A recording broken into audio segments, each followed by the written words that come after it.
What's happening, YouTube? This is D. Lee back at you with another episode of the Silks Podcast.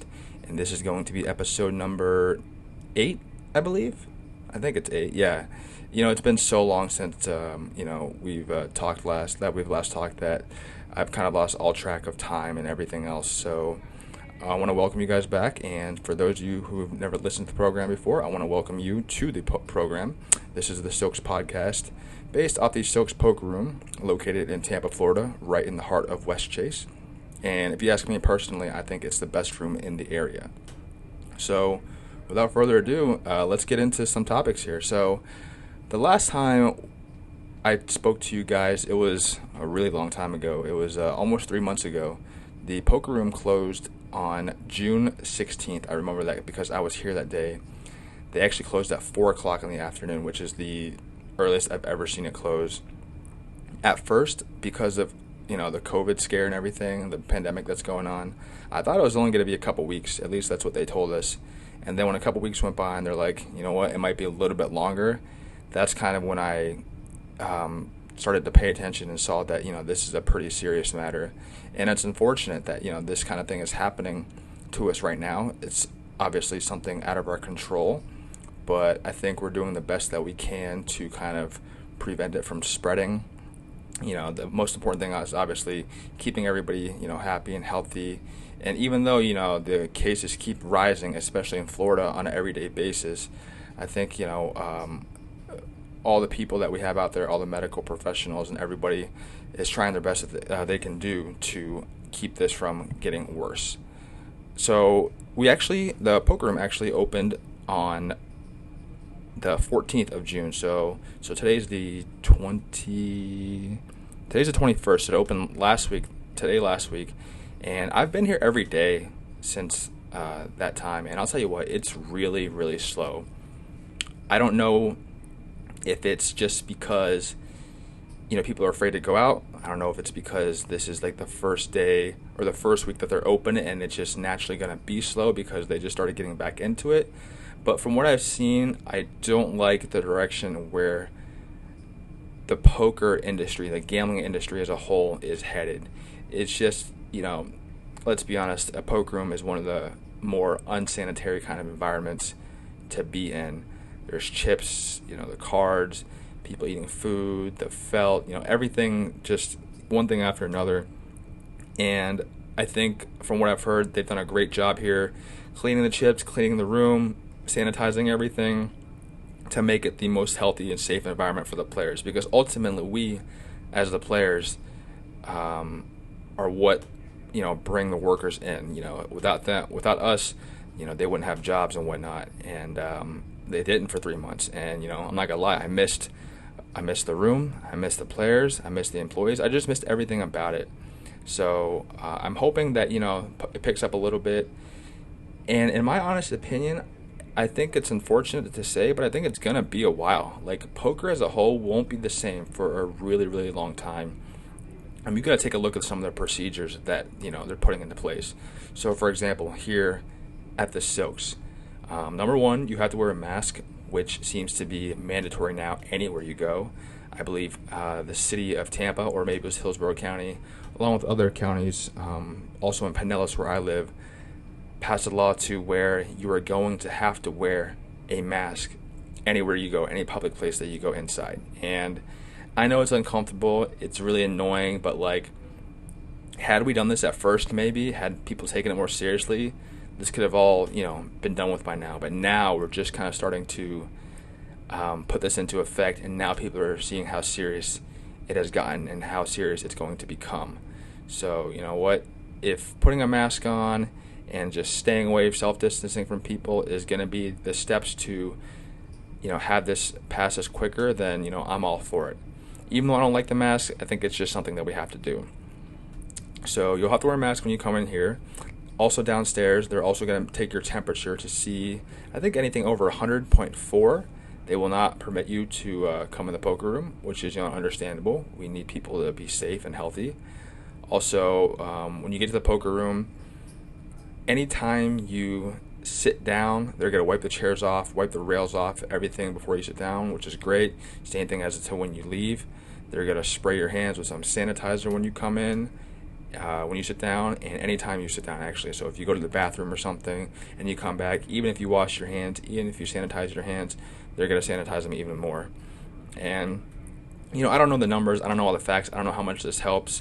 I can't imagine it not helping. I can't imagine them doing something that doesn't improve the well-being and the health of their players and employees.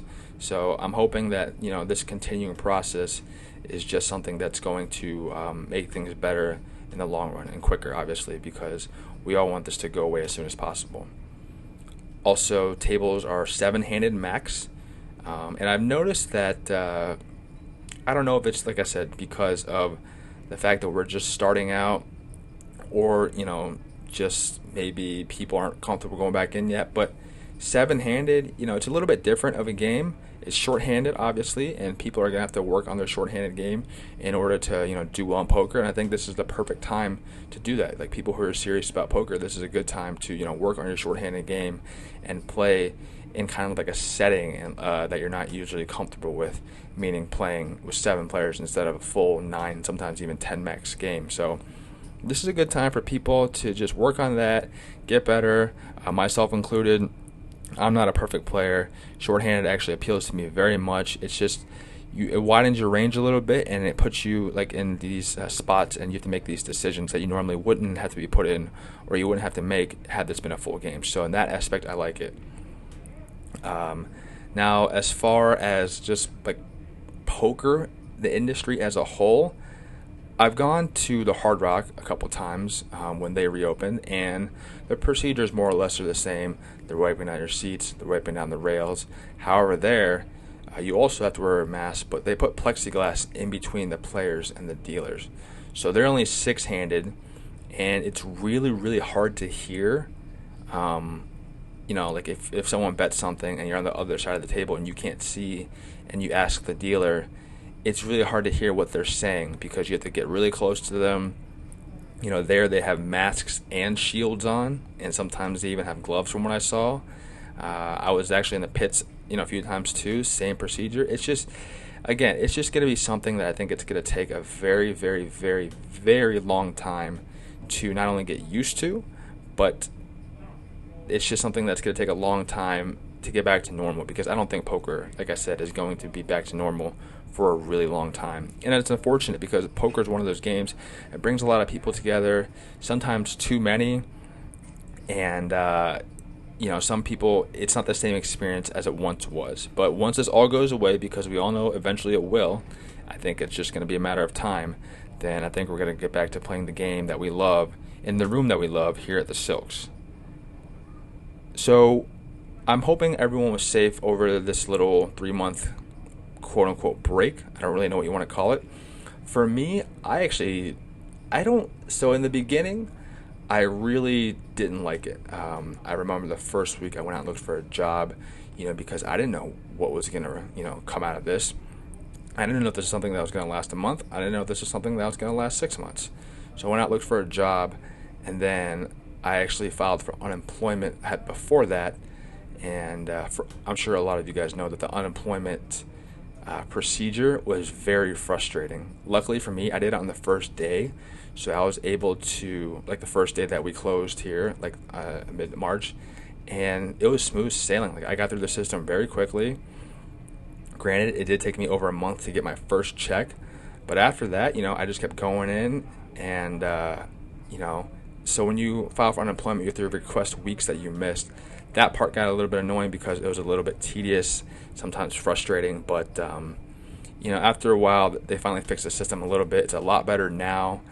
You still have to wait, obviously, because there's so many people that are unemployed, especially in the state of Florida.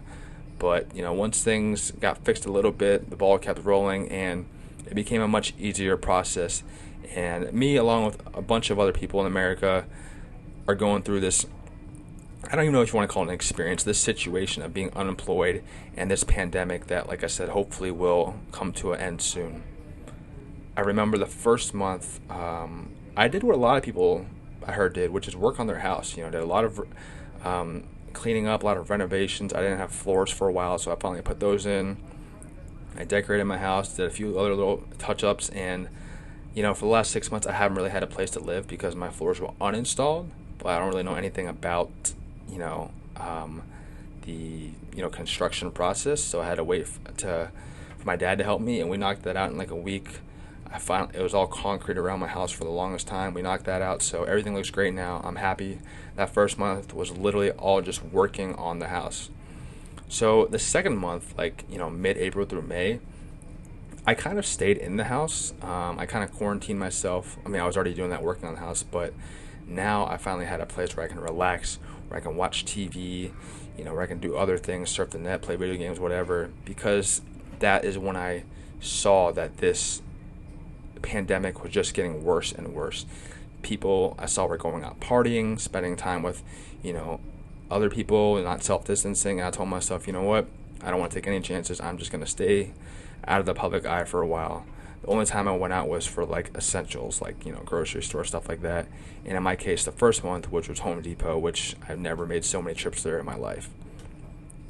And lastly, the third month, so from mid-June to mid-May to, earlier mid-June, things started opening back up a little bit more. Places were letting 50% capacity in. They were opening later hours. Some of them required masks, some of them didn't. But, just to be able to go out and do something, being cooped up in your house for 2 months, it really just kind of, it was kind of like a burden off my back. Like I finally got something accomplished, and it just felt good to go out with my friends, see people I haven't seen in a long time, and just kind of experience life a little bit. I'll tell you what, over these last 3 months, I have learned so much just about life and people as a whole. I've definitely changed as a person a little bit. I don't think for the worse, but just I'm trying to think smarter, not harder. Work harder as well. So this whole process has been kind of like an eye opener for me. We're never going to get this kind of thing to happen to us again in our lives. I mean, this is something that you'll never see that often. Sure, we've had something like this happen in the past with, the bird flu and SARS, all these diseases that people catch and that some people may die from. But like I said, I think if we all, pull ourselves together and just kind of get on the same page and just self-distance, quarantine, do what is suggested by the medical professionals, then I think we can get through this in no time. As far as the outside world, aside from poker, it's going to take a little bit longer to, get back in the thick of things until this goes away completely, which it's obviously never going to go away completely because, there's a second wave coming apparently. I think we just kind of have to do our best to, follow these important procedures. Wash your hands, quarantine, self-distance. When you go to restaurants, when you go out, just kind of, be careful of your surroundings. This is just a really tough time for everyone in general, maybe some tougher than others. I'm not going to lie. The last month, at least, of this pandemic, I really didn't start to enjoy life. Just started going out and doing new things and meeting new people and just seeing things in a different way. So this has kind of been like a life lesson for me, and I've managed to stay safe and sound, and knock on wood, I continue to do so as well. So I want to thank you guys for tuning in, for all you listeners out there. This has been a very long and very unsatisfying 3 months for me, even though, like I said, towards the end, it did become a little bit better. I'm hoping that we can all just come together and, fight this virus and just put it behind us. Hopefully things will get sooner better rather than later. I'm going to try and do a podcast every week. It's going to be difficult, though, because, a lot of people are scared to go out. A lot of people are scared to talk. So if I don't post it on the every Monday that was regularly scheduled, don't worry. I'm going to try and do something, even if it's on Instagram. So like I said, again, thank you guys for listening. If you like what you hear, please hit the like button and don't forget to subscribe. And as always, remember, I know you guys missed this. Tight is right.